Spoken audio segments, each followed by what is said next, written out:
आओ जी।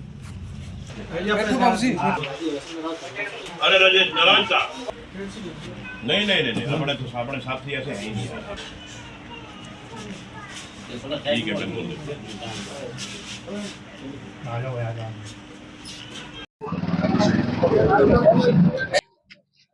साहब, किस तरह का जनसंपर्क अभियान आपकी तरफ से चल रहा है और आखिर कितना स्वस्थ है जो इलेक्शन है एक तारीख को होने वाले?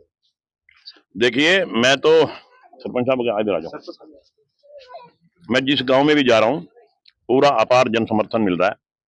एक एक गांव में 10-10 जगह चाय पीनी होती है। अभी मैं सिर्फ सिर्फ इंडिविजुअल तौर पे मिल रहा हूँ, सामूहिक तौर पे अभी मैं गांव में कहीं भी नहीं गया। इंडिविजुअल तौर पे एक बार मैं मैसेज भेज देता हूँ कि कल धानी राजू में आऊंगा। ये लोग अपने आप तैयारी करते हैं, मेरे घर भी आना है, मेरे घर भी आना है, मेरे घर भी आना है, मेरे घर भी आना है। और जहां भी जाता हूँ, जिस घर में भी जाता हूँ, वहां 20-30-50 आदमी, 100 आदमी तक भी होते हैं। इस तरह से एक गांव में सैकड़ों आदमियों से मिलना हो जाता है। और उनसे जब बात करता हूं तो उनका एक ही रिस्पॉन्स आता है कि आपने 5 साल तक हमारे लिए काम किया है, अब हम आपके लिए काम करेंगे। आप अपना चुनाव लड़ो ना लड़ो, हम आपका चुनाव लड़ेंगे। तो मैं समझता हूं कि मेरा चुनाव जो है जनता लड़ेगी और निश्चित तौर पे हम भारतीय जनता पार्टी का उम्मीदवार जो भी हो वो बहुत बड़ी बढ़त के साथ यहाँ से सीट निकालेगा। तो अब कितने गांव का आपने दौरा किया फिलहाल अभी तक? देखिए मैं तो समझता हूँ कि मैंने पिछले 5-6 दिन से शुरू कर रखा है, आधे से ज्यादा हल्का निकाल दिया हमने। टोटल अगर 55 गांव हैं तो हमने 30 गांव निकाल दिए और हर गांव में भारी जन समर्थन मिला। भाजपा द्वारा टिकटें काटने की बात की जा रही है, 25 से 30 जो टिकटें हैं वो कटेगी, तो क्या मानते हैं, कितना आश्वस्त है इस बात को लेकर? विश्वास है कि भारतीय जनता पार्टी मुझे टिकट देके चुनाव लड़वाएगी और अगर भारतीय जनता पार्टी किसी और को भी टिकट देती है तो हम उसका भी समर्थन करेंगे, उसके लिए भी हम चुनाव लड़ेंगे और अपना चुनाव समझ के लड़ेंगे। इसमें हमें कोई दिक्कत नहीं। हमारा तो भारतीय जनता पार्टी का कैंडिडेट नहीं जीतना चाहिए। भारतीय जनता पार्टी का कैंडिडेट जीतेगा तो भारतीय जनता पार्टी की सरकार बनेगी। हमारा मकसद केवल और केवल हरियाणा प्रदेश में भारतीय जनता पार्टी की सरकार तीसरी बार बनाना है और निश्चित तौर पर यहाँ से भारतीय जनता पार्टी का कैंडिडेट जीतेगा। पीपुल्स पार्टी के प्रभारी है प्रवेश त्यागी जी, कल उन्होंने बयान दिया है कि जो ईडी की जो रेड मरवाएगी भूपेंद्र सिंह हुड्डा पर, वो कहीं ना कहीं भाजपा जो है उसका दुरुपयोग कर रही है ईडी का। देखिए ये तो कांग्रेस वालों का बात रोजाना कही सुनी बात है। जब ये चुनाव हार जाते हैं तो ये कहते हैं कि ईवीएम मशीनों ने गड़बड़ी कर दी। अब ये जीत गए, अब ईवीएम ठीक थी। इनका तो खामखा में आरोप लगाना इनका काम है।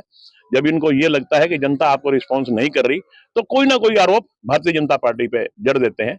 इसलिए मैं समझता हूँ कि ये खामखा के बयान है और कोई भी ईडी का दुरुपयोग भारतीय जनता पार्टी की सरकार नहीं करती। भारतीय जनता पार्टी हमेशा लोगों के हित के लिए, जनहित के लिए कार्य करती है, देश हित के लिए कार्य करती है। भारतीय जनता पार्टी कभी किसी के साथ वैर विरोध की राजनीति नहीं करती।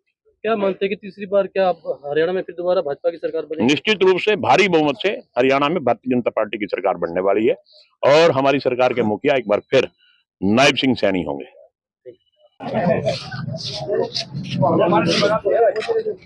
आपका क्या नाम है? सर मेरा रणधीर नाम। तो सर 1 तारीख को चुनाव है, आप कौन सी सरकार को ज्यादा पसंद करते हैं? कौन सी पार्टी आपको ज्यादा वो करती है? मैं सर बीजेपी सरकार को दे बीजेपी सरकार। क्या बीजेपी ने आपके 10 सालों में ऐसे कार्य करे जो आप बीजेपी को पसंद कर रहे हैं? सर मेरे 2009 में शादी हुई थी, पहली बात तो है जी। अब जाके मेरा राशन कार्ड बना है। गांव में भी राजनीतिक चलते थे, सिफारिश बिना तो राशन कार्ड भी नहीं बन रहे थे गरीब आदमियों के। और 5-4 तो मैं खुद मेरी गली के राशन कार्ड निकलवा के लिया। देखिए बीजेपी सरकार से आप बिना सिफारिश निकल के जी राशन कार्ड है। तो ये राशन कार्ड में भी इतना भ्रष्टाचार था जी। सिफारिश होती तो किसी का बन गया और किसी का रह गया। मतलब कि आप खुश हैं बीजेपी सरकार से? ऑटोमेटिक राशन कार्ड निकल गए, पेंशन बन गई, बिना अंडे चक्कर काटे। सबसे बड़ी बात फिर आयुष्मान कार्ड है जी, गरीब आदमी का इलाज हो रहा है सीधा। तो क्या कहना चाहेंगे? और बिना खर्चे पर्चे बिना पैसे नौकरी मिल रही पढ़े लिखे बच्चों को, सबसे बड़ी बात। अपनी योग्यता अनुसार बच्चे नौकरी लग रहे। बीजेपी को या कांग्रेस? बीजेपी को हो जाएगा जी। क्या नाम है? सुबह मेरा सुनीता नाम सर। तो क्या आप देख रहे हैं कि बार इलेक्शन 1 तारीख को इलेक्शन है, तो किस प्रकार आप देखते हैं कि अब की बार कौन सी सरकार आएगी? बीजेपी सरकार आई सर। ऐसा क्यों आपको लगता है कि बीजेपी सरकार आएगी? ऐसा क्या कर दिया अभी जो आपने बीजेपी सरकार सर पे मन बना? बीजेपी सरकार ने बहुत कुछ किया है, गरीब लोगों को सुविधा दे रखी है, गरीब के बारे में सोचते हैं, गरीबी को धक्के नहीं खाने पड़ते और काम बनते हैं गरीब आदमियों के, तो इसलिए बीजेपी सरकार बहुत अच्छी सरकार है। रहा है।